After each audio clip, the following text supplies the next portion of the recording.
rajulun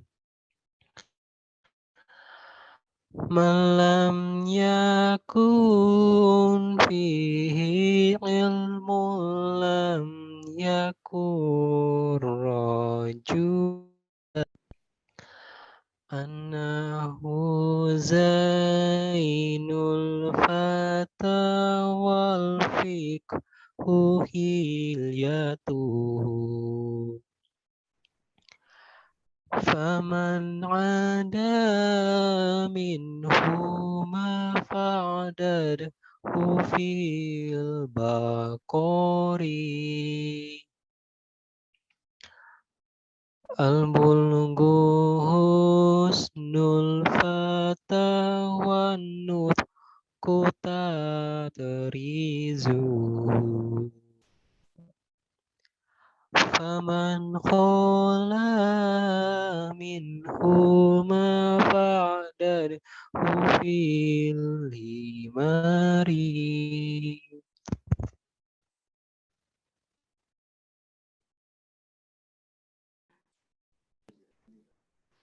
Assalamualaikum warahmatullahi wabarakatuh. Alhamdulillahirabbil alamin wa bihi nasta'in ala dunya waddin wassalatu wassalamu ala asyrofil anbiya wal mursalin sayyidina Muhammadin wa ala alihi wa sahbihi ajma'in.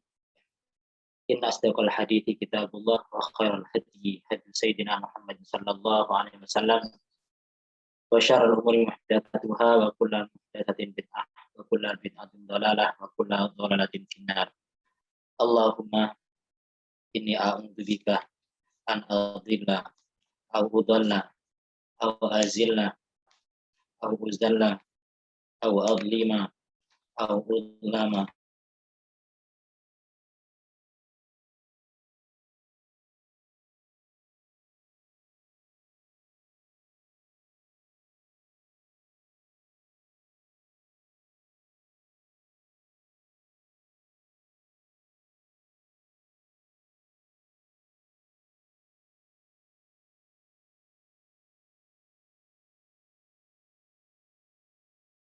Yang diatur di dalam agama, baik secara fikihnya ataupun secara adat akhlaknya. Pada pembahasan sebelumnya, kita sudah membahas tentang seorang laki-laki misalkan mau melanjutkan ronde kedua. Sudah selesai ronde pertama, kemudian pengen lanjut lagi, maka disunahkan untuk membasuh kemaluannya. Maka sekarang kita melanjutkan pada halaman 56 di baris paling atas.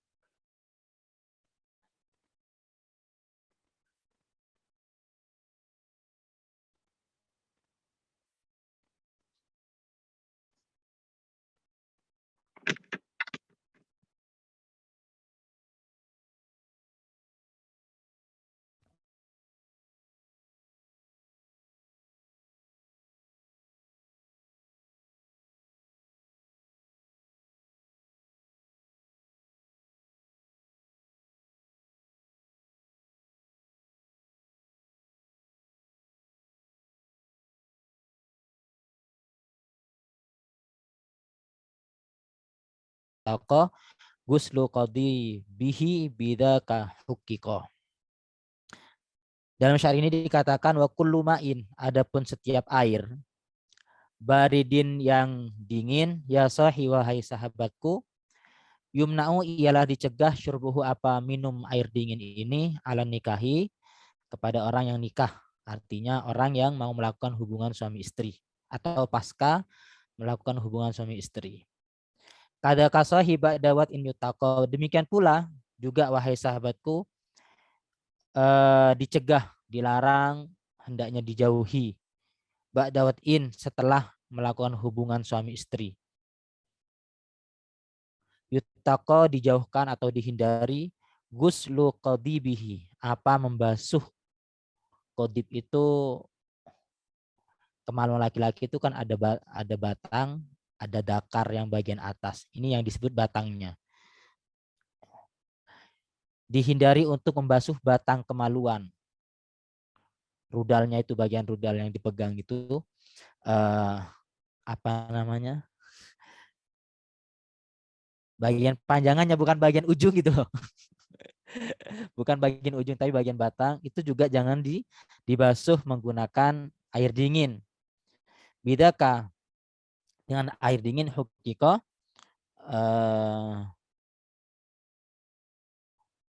nyata. Artinya ini hanya untuk menyempurnakan syair aja. Artinya dalam bait ini dia mau menjelaskan bahwa seorang laki-laki itu ketika dia pasca setelah melakukan hubungan suami istri itu tidak dianjurkan atau bahkan dicegah, bahasanya yumna'u, dicegah untuk minum air dingin dan membasuh batang kemaluannya dengan air dingin.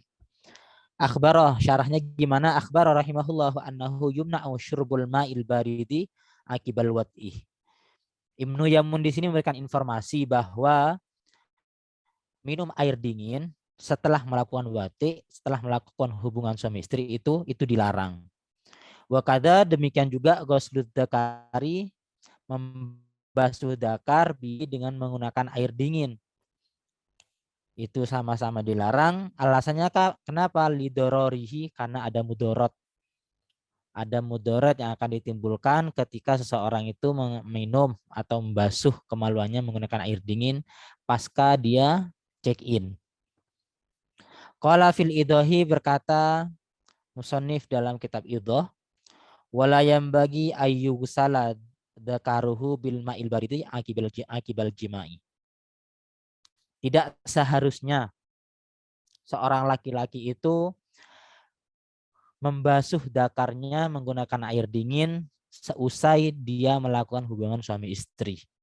Bahasanya sama dengan di kitab ini. Sampai kapan dia dicegah, dilarangnya untuk menggunakan minum air dingin dan membasuh dakarnya menggunakan air dingin? Hatta yabruda wa tamdi alaihi sa'atun. Sehingga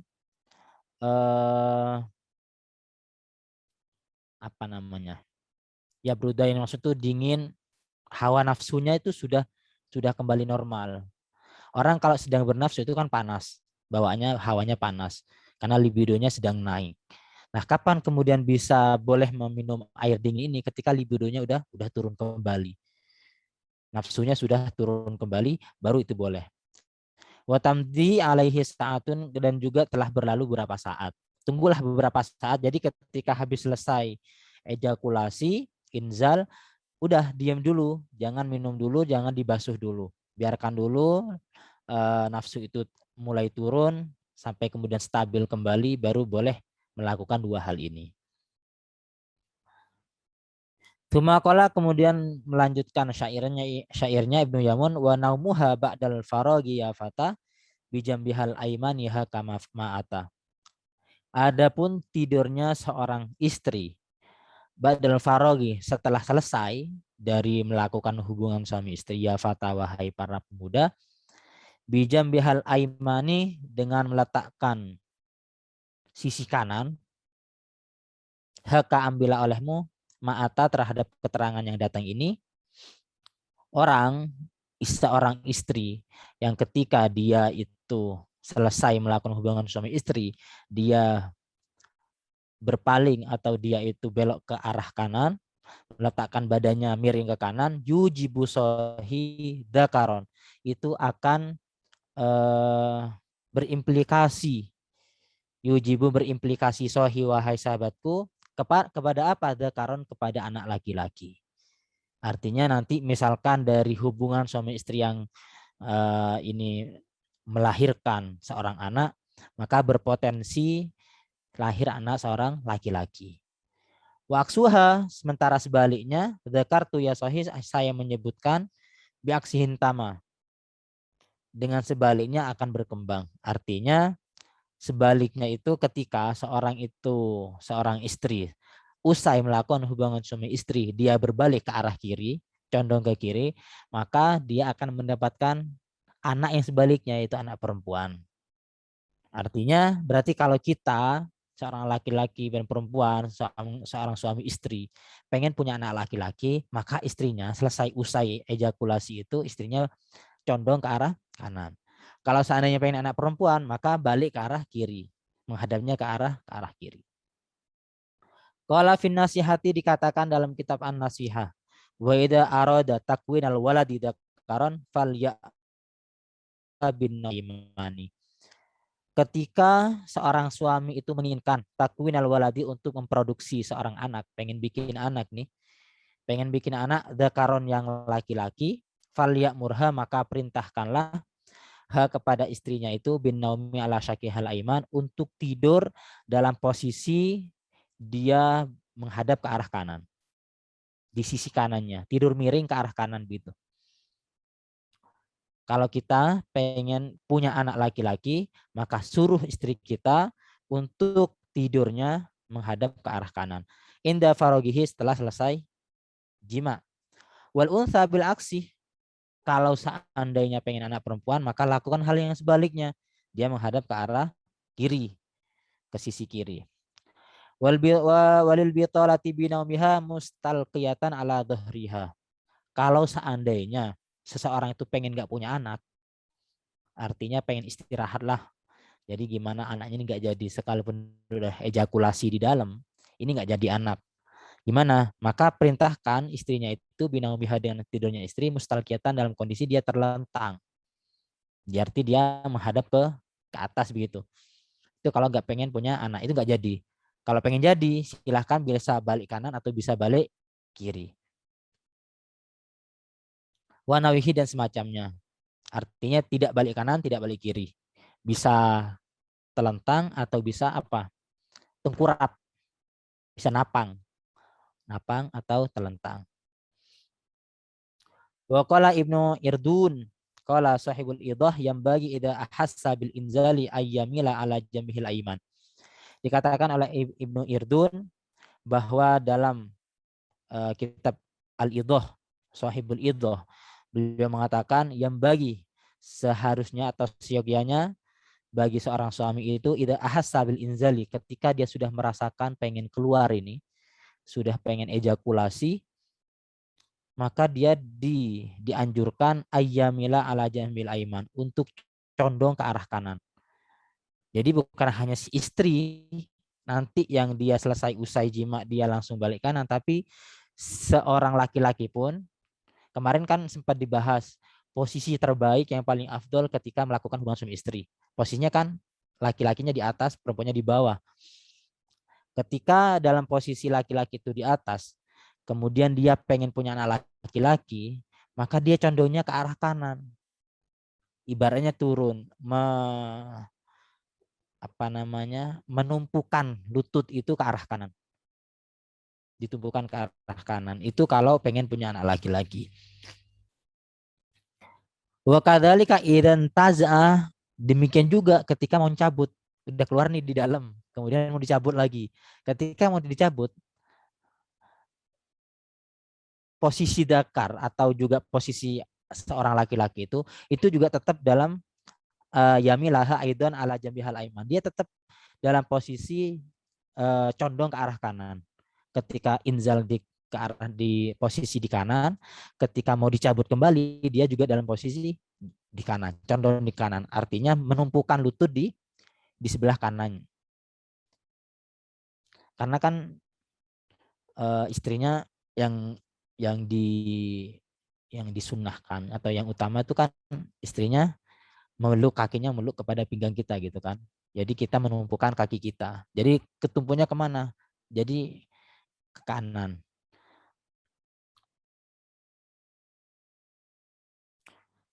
Fa innal walada yan akitu dzakaron insyaallah. Karena sesungguhnya insyaallah kalau nanti akan lahir seorang anak, insyaallah diyakini, masih insyaallah, tapi diyakini akan lahir anak yang berkelamin laki-laki.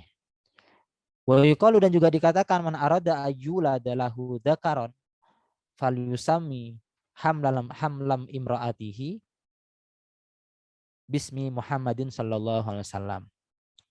Demikian juga kalau seandainya Seorang laki-laki itu masih ada cara. Cara pertama tadi istrinya yang hadap ke sisi kanan. Cara kedua si suaminya ketika keluar dia condong kanan, ketika nyabut juga yang ke kanan. Yang ketiga caranya adalah falyusami hamlam ro'atihi, dia memberikan nama ke perut kehamilan istrinya itu bismi Muhammad, dengan nama Muhammad. Kasih nama Muhammad ketika ngelus-ngelus perutnya itu kasih dengan nama Muhammad. Maka itu akan berpotensi anak laki-laki. Tapi kalau pengen anak perempuan maka lakukan hal yang sebaliknya. Sumata sahibul ihtilami ya fata faha kahukmuhu sahihan thabata. Ingkana an mubahatin karomah wa aksuha uqubatan alamah. Wa iyakun bigari suratin warat fani'matun yurwa jadiran la fanat. Sumata kemudian sahibul ihtilamin, orang yang mimpi basah. Ini sekarang pindah ke orang yang sedang mimpi basah. Orang yang mimpi basah ya fata wahai para pemuda, fahaka ambillah olehmu hukmahu kepada hukum ihtilam itu sohihan, hukum yang sohih, tabata yang sudah tetap. Ingkana an mubahatin karomah. Kalau seandainya ihtilamnya itu mimpi basah itu adalah mimpi seseorang mimpi melakukan hubungan suami istri. Jika seseorang itu mimpinya mimpi yang dibolehkan, berarti mimpi yang dibolehkan itu adalah dia mimpi istrinya sendiri. Dia punya istri, kemudian tidak melakukan hubungan, tapi dia dalam mimpinya dia melakukan hubungan sama istrinya. Maka itu adalah mimpi yang boleh, mimpi basah yang boleh. Dan itu disebut karomah. Itu disebut suatu kemuliaan, suatu kehormatan. Wa aksuha uqubatan alamah. Sementara kalau sebaliknya, kalau mimpi basahnya mimpi karena mimpiin orang lain, mimpi istrinya orang, atau mimpi artis, atau mimpi wanita yang bukan mahram, yang haram untuk kita, maka itu uqubatan alamah. Maka itu tanda-tanda satu sanksi, satu hukuman. Suatu hukuman bagi orang-orang yang mungkin tidak bisa menjaga pandangannya, lalu kemudian dia mimpi basah, maka hukumannya adalah dengan seperti itu. Itu uqubah. Wa iyakun bairu suratin, kalau seandainya itu nggak ada gambarnya, nggak ada sosoknya, jadi dia mimpi tapi dia nggak ingat yang dimimpiin siapa, tiba-tiba udah langsung basah gitu loh, bangun tidur udah basah, ternyata dia mimpi basah. Kalau seperti itu warat fanikmatun yurwa jadiran lafanat, maka dalam keterangan itu disebut suatu kenikmatan, adalah satu kenikmatan. Yurwa yang diriwayatkan jadiron, secara tepat lafanat bukan hoax, bukan suatu kebohongan. Berarti dibagi menjadi 3 nih sekarang. Orang yang mimpi basah dibagi menjadi 3. 1, imma itu adalah karomah. Yang kedua, imma itu menjadi ukubah, suatu siksaan, suatu sanksi, suatu hukuman. Dan yang ketiga, imma itu adalah suatu kenikmatan. Nabbahan nadimu memberikan warning. Penadim Ibnu Yamun rahimahullah bihada berdasarkan atau atas syair ini, ala annal ihtilama lahu salah satu ahwalin, bahwasanya mimpi basah itu ada 3 kondisi, ada 3 keadaan. Yang 3 keadaan itu karomatun, ada kalanya karomah yang saya sampaikan tadi, ada kalanya ukubatun, ukubah sanksi hukuman, wanimatun ada kalanya nih. Qala fin nasihah, kemudian Ibnu Yamun di sini mengutip kalamnya Sahibun Nasihah. Dikatakan wal ihtalamu bi salatin muharramatin uqubatun aili annahu la yansha'u illa anit tasahuli bin nadari ila ma la yahillu. Adapun mimpi basah bi suratin muharramatin, dengan gambar yang diharamkan, artinya kita mimpi tapi yang kita mimpikan adalah orang lain, orang yang bukan mahram, bukan istri kita tapi wanita lain, maka itu dikatakan muharramatin, itu dikatakan gambar yang diharamkan. Uqubatun itu adalah suatu sanksi. Tapi bukan maksudnya mimpinya menjadi mimpi haram, enggak. Artinya dia melakukan jima dengan wanita yang diharamkan. Mimpinya seperti itu, maksudnya seperti itu. Bukan kemudian mimpinya dihukumi haram, enggak. Mimpi yang semacam itu uqubatun adalah suatu sanksi, suatu hukuman. Ai artinya li'annahu, karena sesungguhnya laki-laki ini, la yansha'u, artinya maaf, li'annahu, karena sesungguhnya mimpi ini, la yansha'u, ialah tidak akan muncul illa, kecuali anat tasahuli, dari orang yang memiliki kesembronoan atau terlalu menyepelekan, bin nadori, dengan memandang, ilama la yahillu, terhadap sesuatu yang tidak halal. Wat tafakkuru fihi, dan dia memikirkan, berfantasi dengan hal itu.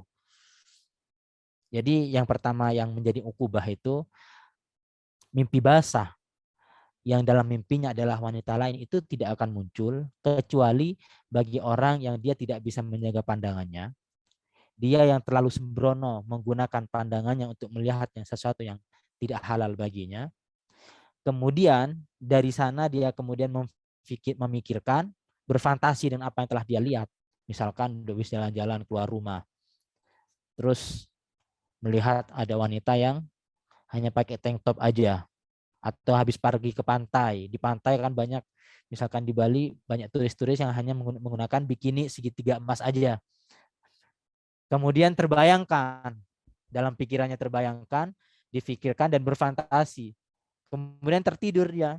Dari tidurnya kemudian dia bermimpi wanita itu. Maka ini satu ukubah, ini satu sanksi dari apa yang telah dia lakukan, yaitu tidak bisa menjaga pandangannya. Wali annahu sukhriyatun minasyaiton, dan itu adalah satu penghinaan minasyaiton, dari setan. Itu yang pertama. Yang kedua, wabi ghairi sorotin, kalau itu adalah tanpa ada wujud, mimpinya nggak jelas, tiba-tiba udah mimpi basah, baik itu aja. Nikmatun, itu adalah satu kenikmatan. Ai artinya li'annahu ikhrajun li fadlatin min fudolatil jasadi. Karena sesungguhnya mimpi ini dia sudah mengeluarkan sesuatu yang berlebih dari kelebihan-kelebihan yang ada di dalam jasad. Sperma itu kan adalah sesuatu yang ada di dalam jasad kita. Sperma kalau kemudian tidak dikeluarkan dalam waktu lama, itu kan akan banyak, gitu kan, akan banyak. Maka perlu untuk dikeluarkan. Tapi pengeluarannya juga bukan biadihi, bukan dengan tangannya, tapi biasanya ketika sudah dalam kondisi dia banyak sperma, secara otomatis akan membawa kepada mimpi basah, pada biasanya seperti itu. Kalau perempuan kan ketika tidak dibuahi, maka keluarnya langsung berubah menjadi haid, gitu kan. Kalau laki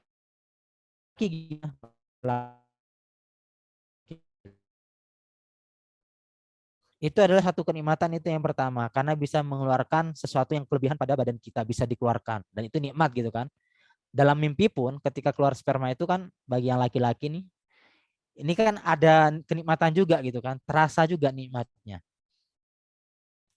Itu yang pertama dikatakan nikmat. Yang kedua, wadafun lidagdagatil manyi, juga untuk menolak rangsangan sperma, ad-da'iyati, yang itu mendorong li syahwati, terhadap syahwat.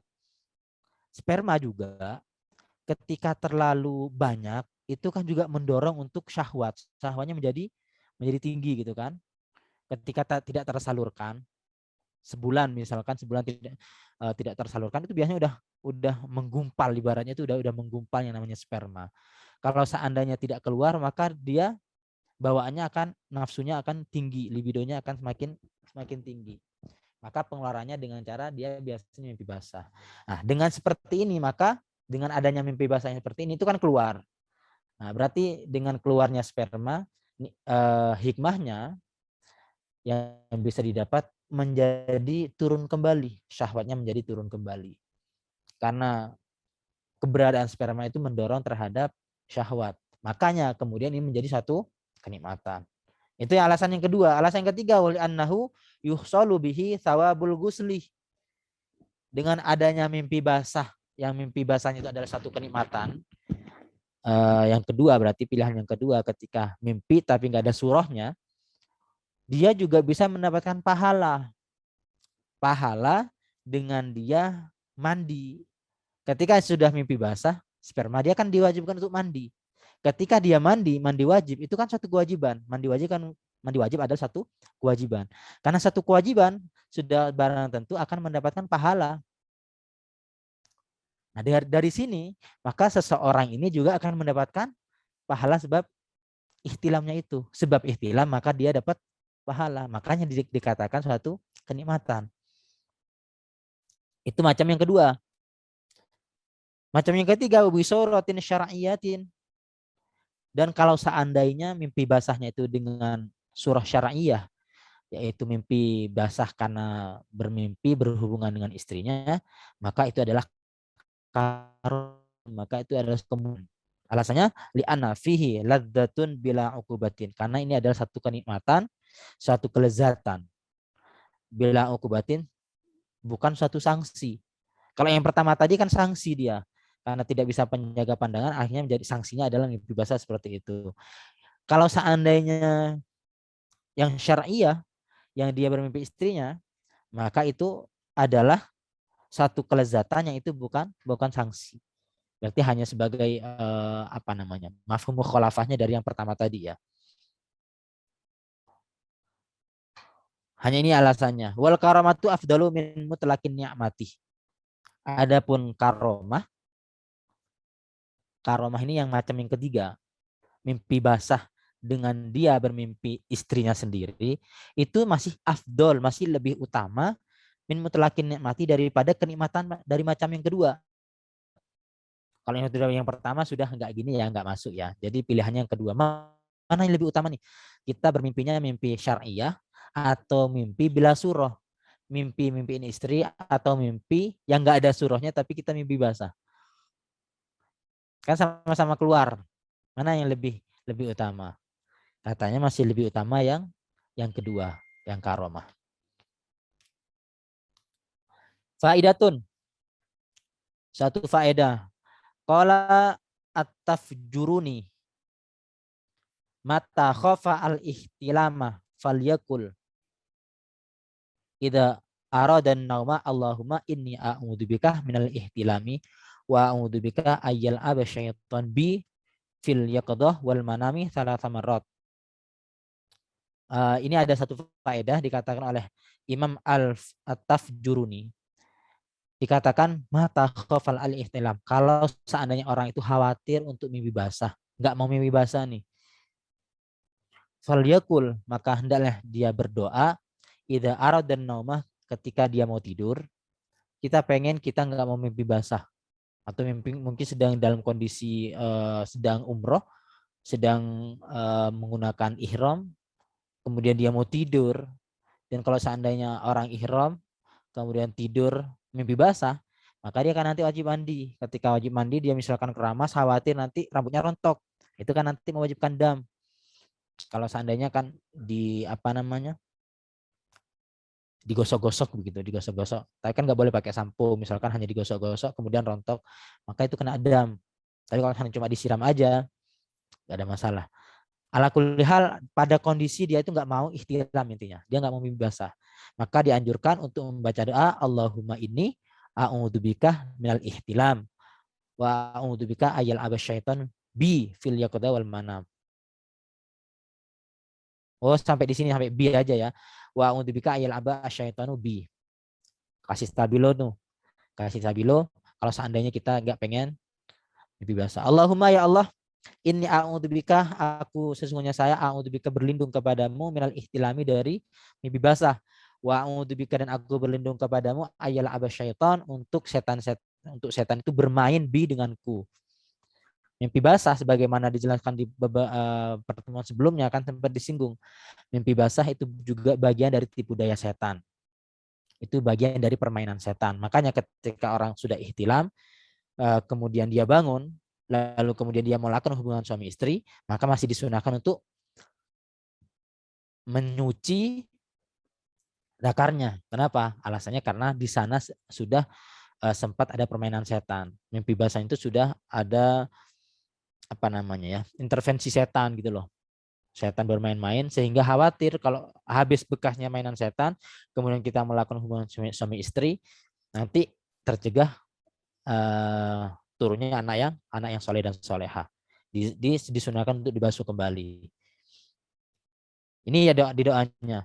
Itu dibaca fil yaqda wal manam. Itu juga dibaca ketika dalam kondisi bangun dan juga ketika dalam kondisi udah mau tidur. Dia sudah mau terlelap, dibaca 3 kali. Salah sama rot dibaca 3 kali. Wa yudifu ilaihi ayatal kursi. Dan juga diselipkan dalam bacaan itu ayat kursi 1 kali, wa akhir al-baqarah dan akhir dari al-baqarah. Itu amalannya. Jadi selain kita baca qul a'udzu birabbil falaq, qul a'udzu birabbin nas, baca ayat kursi, baca doa ini, baca ayat akhir surat Al-Baqarah, itu salah satu dari anjuran ketika sebelum tidur. Semakala kemudian musannif di sini melanjutkan syairnya al-qaulu fi ba'di minal masaili muhadzabul ma'na likulli saili. Adapun perkataan beberapa statement fi ba'dil minal masaili dari sebagian beberapa pertanyaan ini muhadzabun ialah sudah dilakukan muhadzab itu pemfilteran, sudah dilakukan penyaringan, muhadzabul makna, sudah dilakukan penyaringan makna likulli saili dari setiap pertanyaan. Artinya banyak pertanyaan yang masuk kepada Ibnu Yamun ini. Dari semua pertanyaan yang masuk, kemudian dipilih beberapa pertanyaan penting, difilter mana yang paling bagus, disaring, kemudian ditulis dalam kitab ini. Ketika pertemuan pertama dulu, itu kan penulisan ini dalam rangka untuk memenuhi permintaan dari beberapa muridnya untuk mengaram tentang bagaimana konsep nikah syar'i, bagaimana konsep hubungan suami istri yang dibenarkan. Itu kan ada satu permintaan. Nah, dari beberapa permintaan itu kemudian dipilih mana yang paling baik dan kemudian ditulis dalam kitab ini. Dzakara fi hadits tarjamati ba'dal masaili al-muta'alliqa bin nikahi min adabin wa husni mu'asyaratin wa ghairi dzalika. Di sini Ibnu Yamun menyebutkan kepada beberapa pertanyaan yang berkaitan al-muta'alliqati bin nikah, yang berkaitan dengan nikah, yaitu min adabin berupa adab, wa husnil mu'asyarati dan baiknya interaksi dengan istri, wa ghairi dzalika dan lain sebagainya. Di sini disebutkan beberapa problem atau masalah yang disebutkan oleh Ibnu Yamun sebagai jawaban dari pertanyaan-pertanyaan para murid-muridnya. Wa nashru sirri zaujatin lil ghairi yumna'u sahiha kahwal tadri. Wa nashru sirri zaujatin, adapun menyebarkan rahasianya istri. Menyebarkan rahasia istri lil ghairi kepada laki-laki lain yumna'u adalah dilarang. Sohi wahai sahabatku. Hakahu ambillah olehmuhu kepada keterangan ini wal tadri dan hendaklah kamu ketahui. Apa maksudnya? Akhbar rahimahullahu annahu yumna'u likullin minaz zaujaini. Di sini dikatakan dilarang bagi masing-masing suami istri. Dilarang ayufsya untuk menyebarkan sirrol akhori, rahasia pasangannya, ligorihi kepada orang lain. Suami tidak boleh menyebarkan rahasianya istri. Istri juga tidak boleh menyebarkan rahasianya si suami. Rahasia apapun itu, bahkan masalah rahasia ranjang. Masalah ranjang curhat sama temannya. Oh, ternyata suamiku begini, gayanya suamiku begini, kalau main punyanya suamiku hanya berapa senti dan semacamnya misalkan. Dikatakan itu adalah suatu rahasia, itu rahasia dapur, nggak boleh dijelasin, dikatakan. Begitu juga si suami. Nggak boleh kemudian mengatakan, wah saya sama istri saya selalu menang. Nggak boleh. Kemudian istri saya adalah kalah dalam permainan. Nggak boleh. Itu rahasia dapur. Nggak boleh. Ini masalah ranjang. Dan juga masalah yang lainnya. Kalau kita punya masalah, maka jangan disampaikan kepada orang lain. Termasuk nasihat mungkin yang perlu saya share juga, nasihat yang disampaikan oleh Bu Nyai Juwairiyah ketika Al-Fakir Allah menikah kemarin. Kalau seandainya bahasa Maduranya, kalau mon badah keluarga, badah hubungan suami istri badah bauna, cek sampai keluar, cokom di dalam kamar. Artinya kalau ada masalah, maksudnya ada bau, itu maksudnya ada masalah, maka jangan sampaikan keluar. Tapi kalau ada harumnya keluarga, harumnya hubungan kita itu harum, itu sampaikan. Sampaikan keluar itu nggak apa-apa. Artinya misalkan ada bagus-bagusnya nih. Alhamdulillah saya punya istri, istri saya baik, istri saya soleha, istri saya begini, istri saya begitu. Yang baik-baik silahkan sampaikan di luar, itu nggak ada masalah. Tapi kalau bau, kalau itu adalah hal buruk, jangan sampai dibawa keluar. Cukup itu dalam kamar. Pun demikian dalam interaksi kita. Kita kalau punya masalah dengan istri kita, ya udah masalahnya di dalam kamar, masalahnya dalam rumah itu. Ketika di luar rumah kita biasa aja. Nah, kadangkala kita jumpai fenomena kan ada pertengkaran dalam rumah itu dibawa keluar. Dibawa keluar misalnya dibawa ketika di rumah tetangga tetap cekcok, atau ketika di rumah tetangga suaminya apa kemudian tidak ditanggapin, kan mungkin sedang marah. Itu namanya itu nggak baik. Itu tidak baik, itu juga bagian dari akhlak kita, muasyarah kita dengan istri kita seperti itu. Kalau ada masalah kita selesaikan di dalam ruangan kita, kamar kita, kita keluar rumah sudah dalam kondisi nggak ada masalah.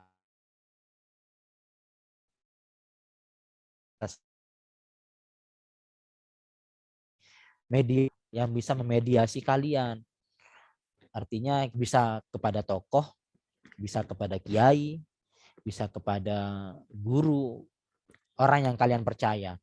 Dan itu pun kalian tidak boleh menceritakan secara detail.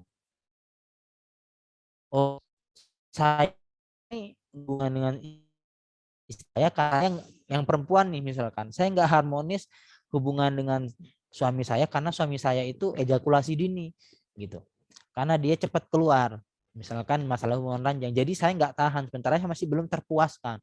Itu jangan disampaikan seperti itu ketika curhat, misalnya jangan diungkapkan seperti itu, tapi bisa menggunakan bahasa yang lain. Misalkan, gimana ya solusinya ketika misalkan ada seseorang yang tidak puas dengan hubungannya, pengen begini-begini. Seperti itu. Jadi solusinya minta solusinya, konsultasinya bukan atas nama dirinya, tapi mengatasnamakan orang lain. Itu bagian dari adab.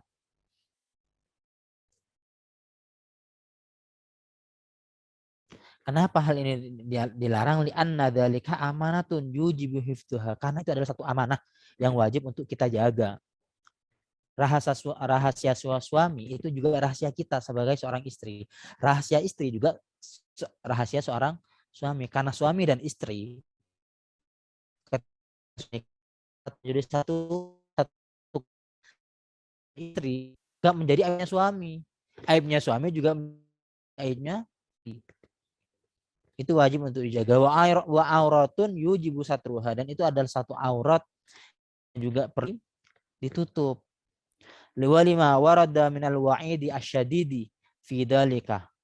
Karena juga berdasarkan keterangan berupa ancaman yang keras, ancaman yang keras fi dzalika, dalam hal ini orang yang suka mengumbar rahasia aib dari pasangannya itu sangat ancamannya sangat keras. Qala fil madkhali, dikatakan dalam kitab al-madkhal, wa yambagi lahu idza jtama abi ahlihi wa kana bainahuma ma kana fala yadhkur syai'an min dzalika. Tapi enggak dijelasin ya dalam hal ini itu seperti. Nah, lalu kemudian dia musannif di sini menyebutkan musannif lain, mengutip musannif al-madkhal, bahwa seharusnya bagi seorang suami itu ketika dia sudah berkumpul dengan istrinya, kemudian wakana bainahuma makana, kemudian terjadi sesuatu di antara keduanya, salah syai'an min dzalik, itu apapun, sekecil apapun dari hal itu kepada siapapun. Misalkan istri kita aib kita, boleh untuk kita ceraikan. Karena ini adalah satu masalah besar. Ketika abghadul halal indah paling dimurkainya satu yang halal adalah perkara talak. Talak itu bagaimana dihindari sebisa mungkin untuk dihindari. Tapi dalam masalah ini adalah masalah prinsip. Membuka aib pasangan itu adalah suatu prinsip.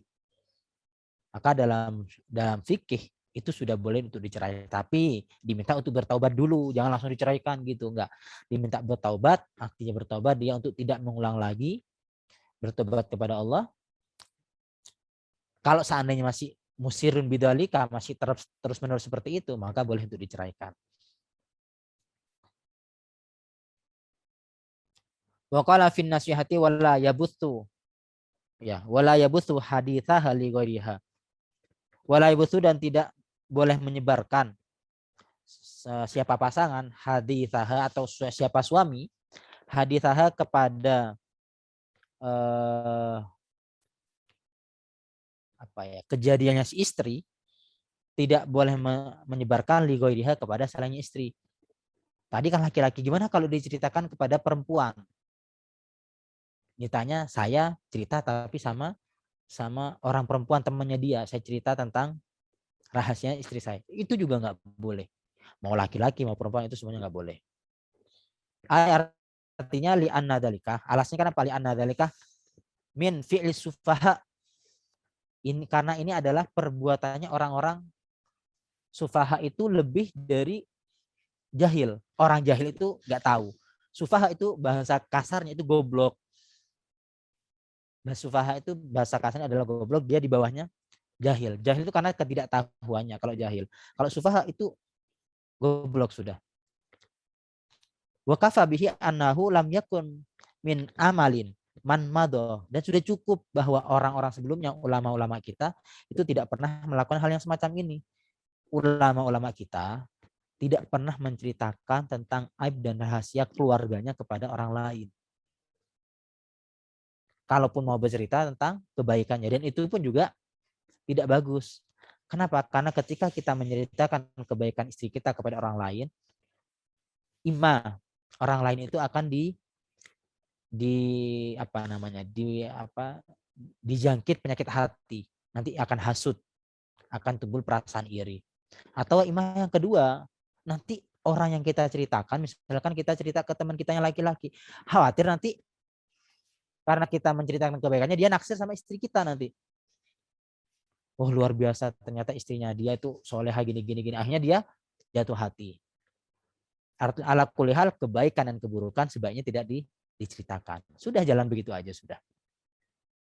Wal khairu kulluhu fil ittiba'i. Adapun kebaikan semuanya itu ada di dalam ittiba, bukan ittiba ya, ittiba. Fil ittiba'i lahum, di dalam ittiba kepada para salafun soleh. Kita berjalan di jalan yang pernah dilalui oleh para salaf-salaf kita. Ibaratnya rel kereta api, kita berada di gerbong yang pernah dilalui oleh gerbong-gerbong yang lain. Jadi gak usah bikin jalan sendiri. Salaf-salaf kita sudah menceritakan atau telah membahas bagaimana muasyarah yang baik dengan pasangan kita. Maka lakukan itu. Jangan menyimpang terhadap salaf-salaf kita. Tsumma qala wa fil ikhtiyari yukrahu tolak, wallahu a'lam bissawab. Mungkin sampai di sini pembahasan kita pada malam hari ini. Minggu depan kita akan insya Allah akan masuk kepada pembahasan tolak. Barangkali dari apa yang telah disampaikan barusan ada yang ingin dipertanyakan. Monggo teman-teman yang mau bertanya silahkan bisa open mic atau lewat kolom chat.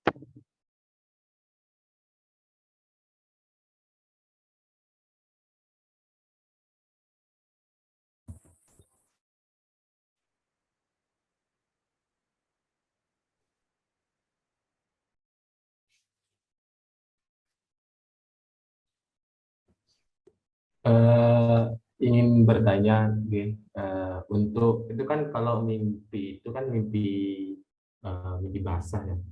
Eh, Disebabkan karena kenikmatan juga karena nafsu juga kan. Nah, terus kalau mimpi basah itu karena kecapean itu disebut apa, Ustaz? Kalau kecapean kita satu hari full nggak ada istirahat, eh, itu mimpi basah dalam keadaan kecapean itu disebut dalam kategori apa, Ustaz? Terima kasih. Ya. Jadi eh,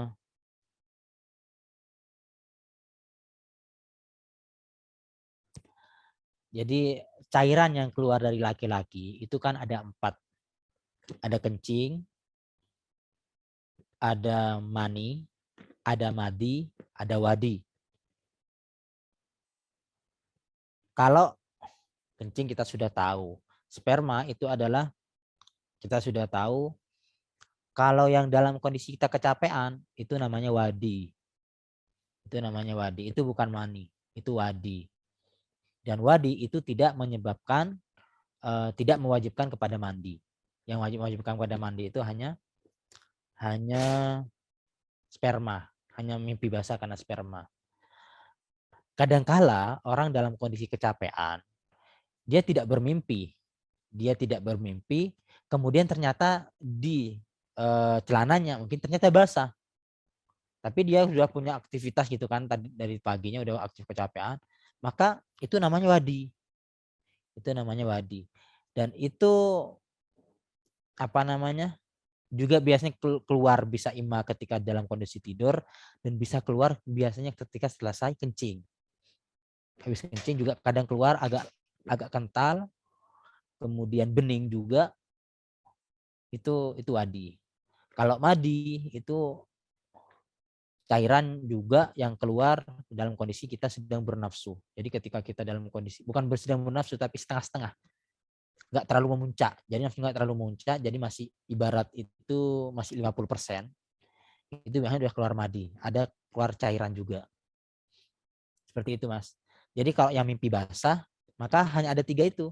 Kalau seandainya nggak mimpi basah, tapi ternyata keluar dan memang faktornya adalah kecapean, maka yang keluar itu wadi namanya. Nggak wajib mandi.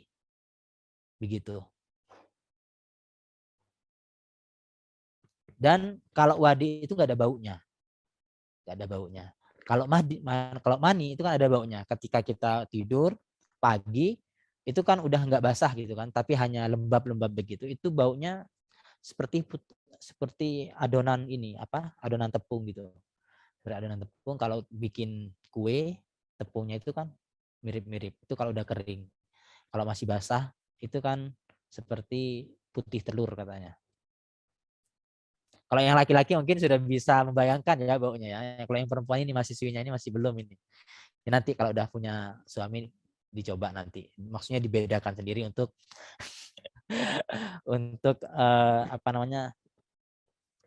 eksperimen. Pengen tahu nih mana yang membedakan mani, madi, wadi, pengen tahu. Maka kalau udah punya suami nanti. Kalau yang laki-laki insya Allah connect ya. Kalau sudah nikah ya.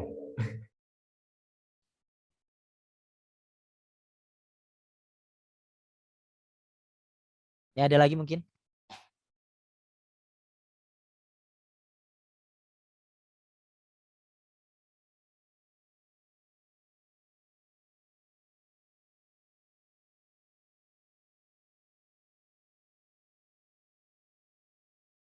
Monggo teman-teman yang mau bertanya.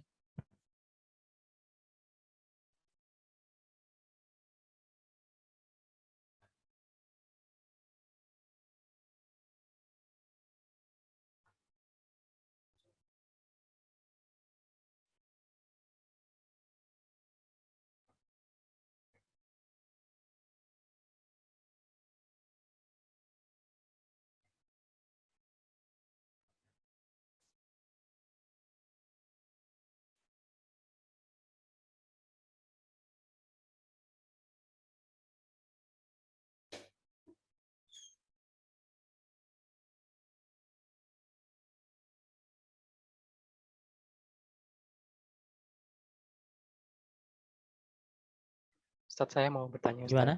Iya, silakan. Tadi kan ada 3 cara itu bagaimana pasangan suami istri yang hendak memiliki anak dari kelamin tertentu, atau laki-laki atau perempuan tuh. Kan ada 3 tuh, yang ketiga itu kan caranya itu membisiki perut sang istri dengan membisiki Bismi Muhammad tuh. Kalau perempuan gimana Ustadz?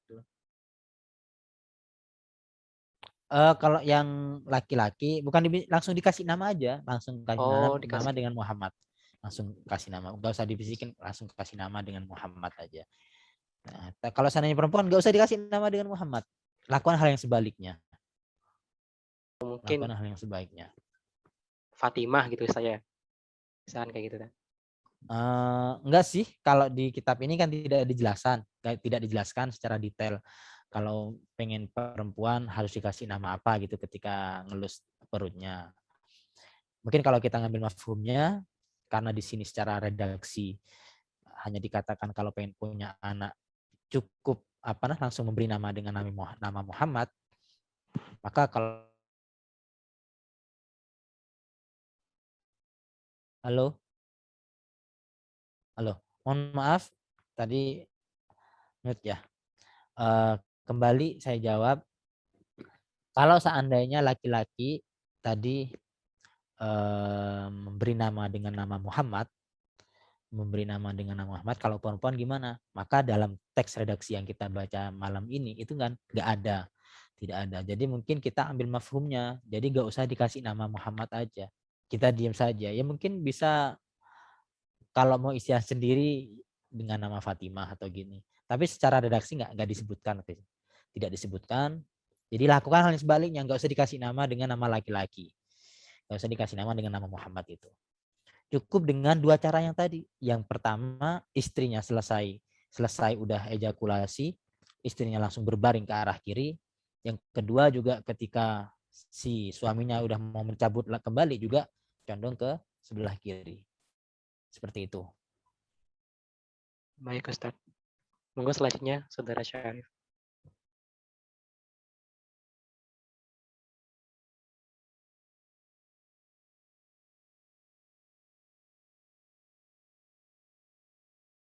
Halo.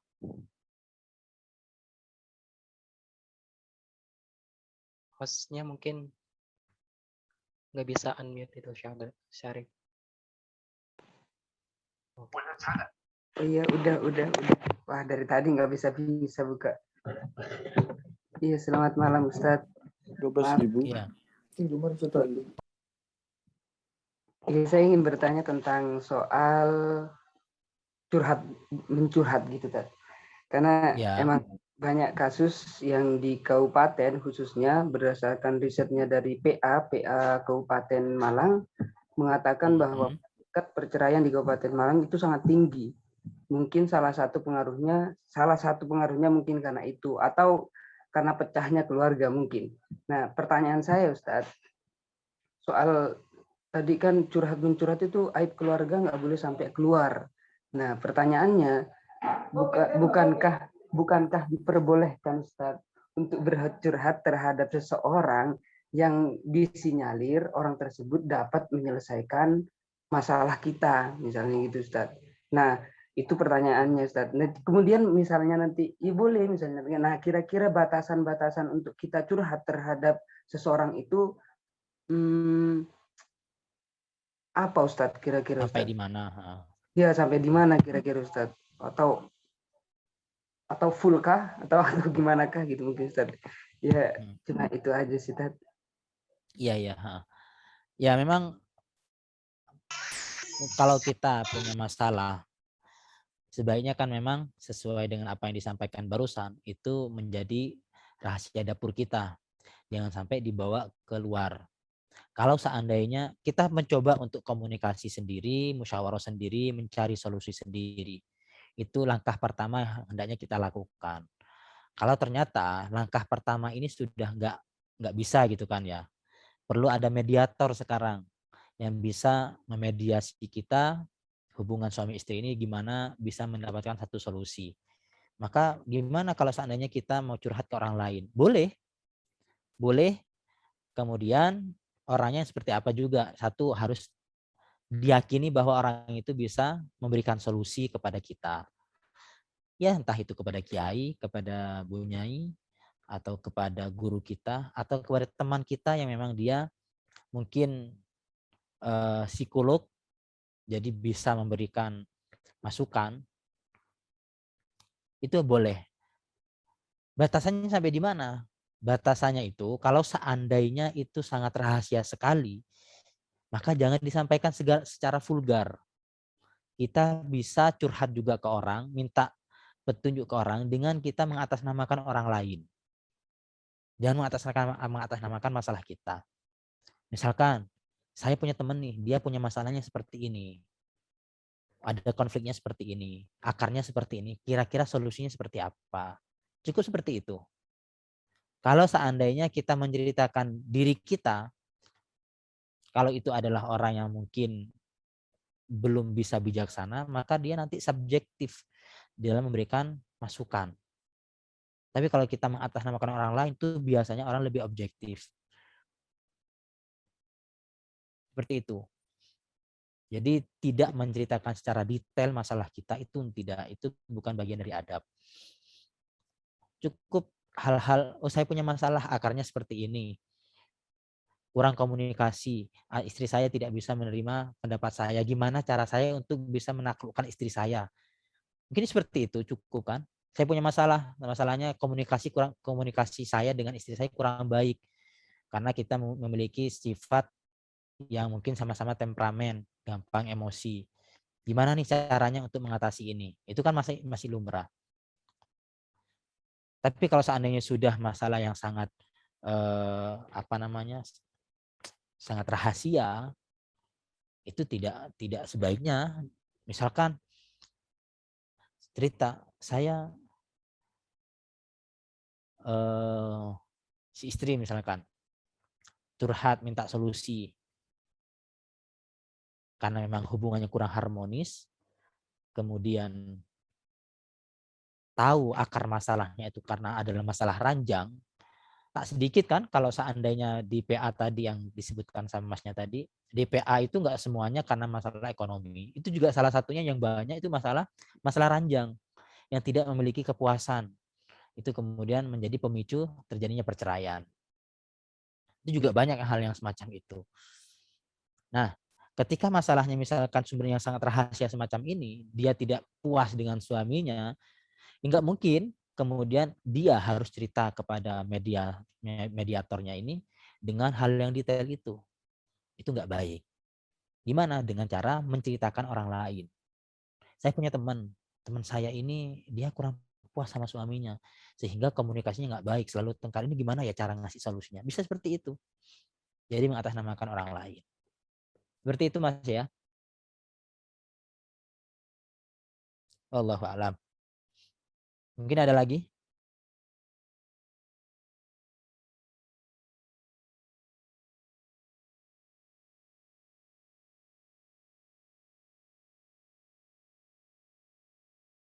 Sepertinya sudah tidak ada Ustaz. Atau ada feedback dari sang penanya mungkin? Kalau di Jember itu bahkan per hari sampai 500-600 kasus perceraian. Jember itu kan kelas 1 ya. Pengadilan agamanya tingkat kelas 1. Saya waktu PPL dulu di sana juga di Jember itu per hari 500-600 kasus yang harus diputus. Dan itu masalahnya macam-macam, termasuk diantaranya adalah masalah rahasia-rahasia dapur. Dan yang cerai ini juga tak sedikit yang mereka itu berangkat dari proses yang tidak baik, dari proses yang tidak halal. Biasanya seperti itu. Banyak juga terjadi kayak gitu. Jadi kalau prosesnya kurang halal, itu pada biasanya ada masalah di belakang hari. Kalau prosesnya itu kurang baik, itu pada biasanya juga akan berdampak kepada keturunan kita. Makanya kalau pengen punya anak yang soleh-solehah itu prosesnya harus syar'i. Ya datang ke rumahnya, lamar, nikah. Gitu. Baik.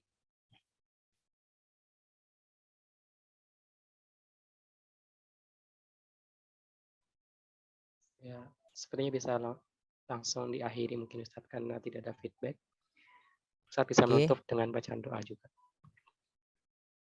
Kita akhiri dengan Membaca doa bersama-sama. Bismillahirrahmanirrahim. Alhamdulillahirabbil alamin. Hamdan yuafi ni'amahu yukafi majidah. Ya Rabbana lakal hamdu kama yanbaghi li jalalil karim wa adhim sultan. Allahumma shalli ala sayyidina Muhammad wa ala ali sayyidina Muhammad. Allahumma inna nas'aluka fid din wa afiatan fil jasad wa ziyaratan fil ilmi wa barakatan fil rizq wa taubatan qabla al maut rahmatan 'indal maut maghfiratan ba'dal maut. Allahumma hawwin 'alaina sakaratil maut wa najata minan nar wal afiyatan al hisab. Rabbana la tuzigh qulubana ba'da idh hadaitana wa hab lana min ladunka rahmah innaka antal wahhab. Allahumma inna nas'aluka ilman nafi'a. Allahumma inna nas'aluka ilman nafi'a. Allahumma inna nas'aluka ilman nafi'a. Rizqan halalan tayyiban wasi'an fid dunya akhirah. Rabbana dhalamna anfusana wa illam taghfir lana wa tarhamna lanakunanna minal khasirin. Rabbana atina fid dunya hasanah wa fil akhirati hasanah wa qina adzabannar. Wa sallallahu ala sayyidina Muhammadin wa ala alihi wa sahbihi wasallam. Alhamdulillahirabbil alamin. Al-Fatihah.